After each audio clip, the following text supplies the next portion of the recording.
qui peuvent être réelles, mais qui entretiennent un véritable fossé entre la société et l'entrepreneur, et donc entre la société et l'entreprise.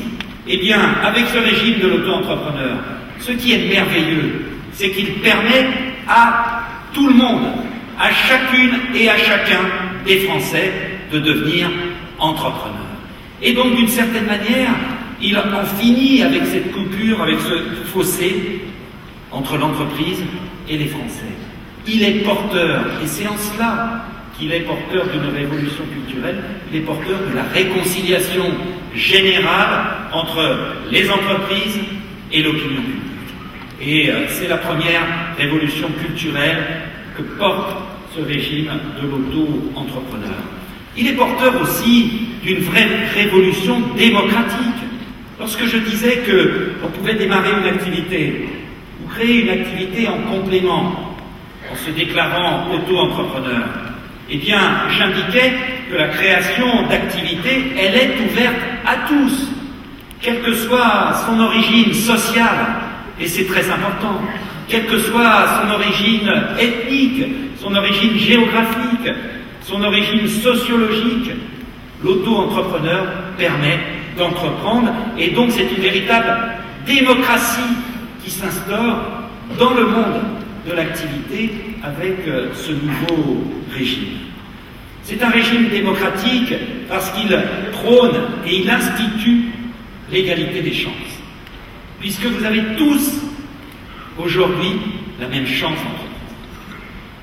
Et ce qui fera la différence, c'est la qualité du projet, la pertinence de la femme ou de l'homme qui le porte, la capacité à mettre en œuvre cette idée, ce projet.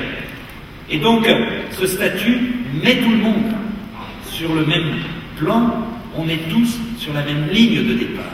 Et en cela, c'est une véritable rupture avec ce que nous connaissons souvent dans la société française, une société parfois fermée, parfois rétive à l'égalité des chances, parfois encline à ne pas faire fonctionner cet ascenseur social dont on nous parle souvent. Des milliers de témoignages. Et je voudrais vous en lire un très rapidement, parce qu'il exprime parfaitement ce que contient ce régime, au-delà, et j'en dirai un mot, des révolutions techniques qu'il peut contenir.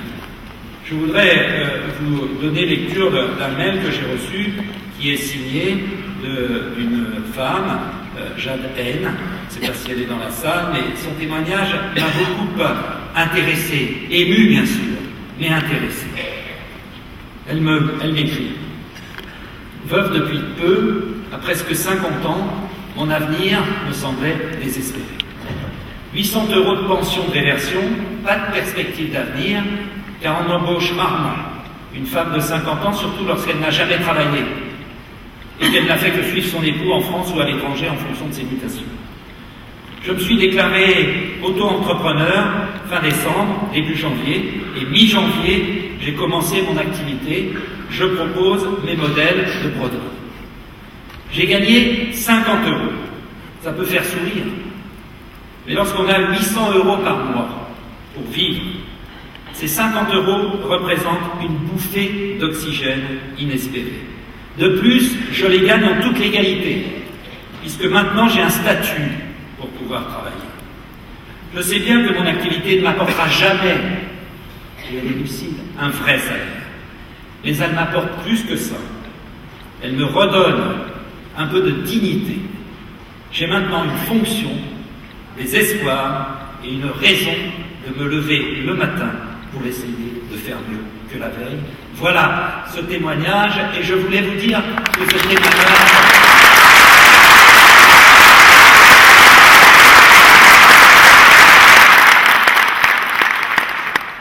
est pour moi la plus belle des reconnaissances.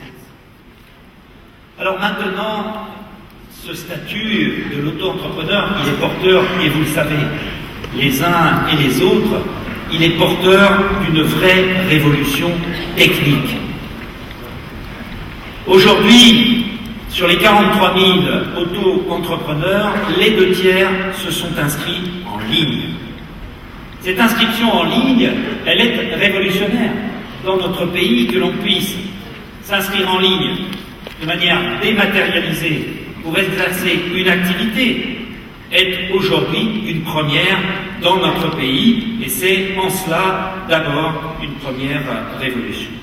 Vous le savez, le prélèvement fiscal et social est unique, il est forfaitaire, il est assis sur le chiffre d'affaires, et donc pas de chiffre d'affaires, pas de charges, pas de fiscalité.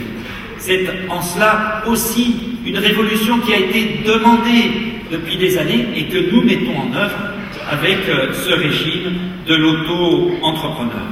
Et nous allons faire mieux.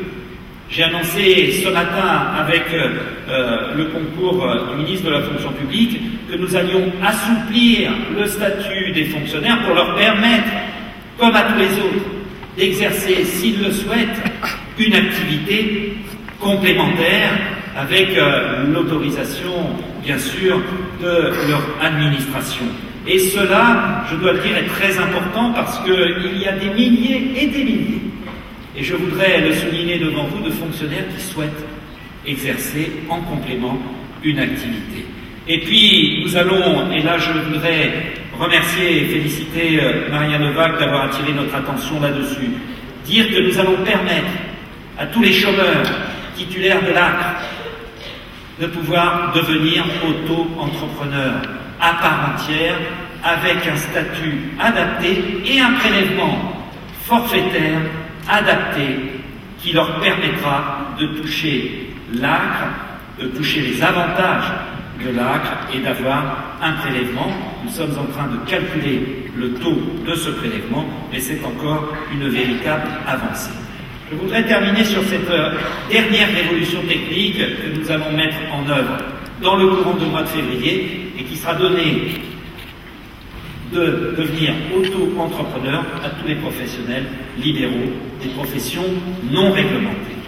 D'après nos estimations, le nombre des auto-entrepreneurs pourrait être augmenté de près de 40%, puisque c'est la cible des professionnels concernés qui pourraient adopter ce régime de l'auto-entrepreneur.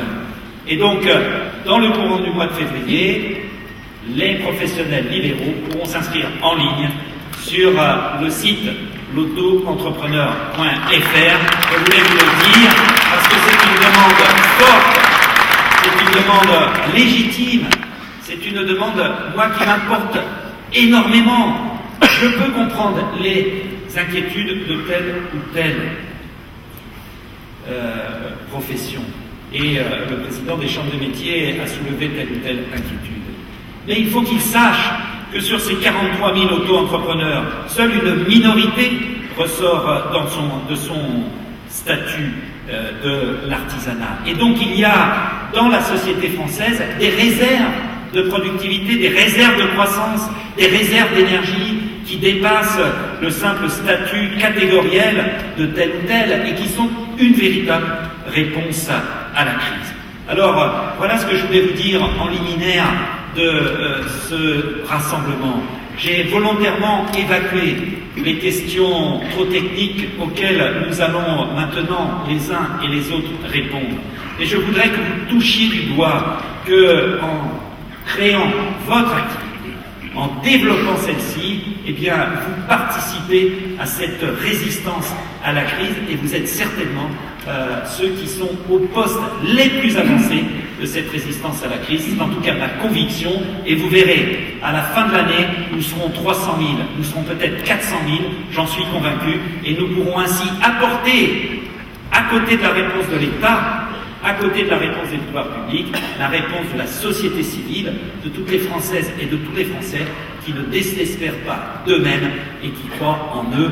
Voilà ce que j'ai voulu faire avec ce régime, vous donner les moyens, vous donner les armes pour croire en vous, pour croire en vos projets, pour croire à votre développement d'activité. Vive les auto-entrepreneurs!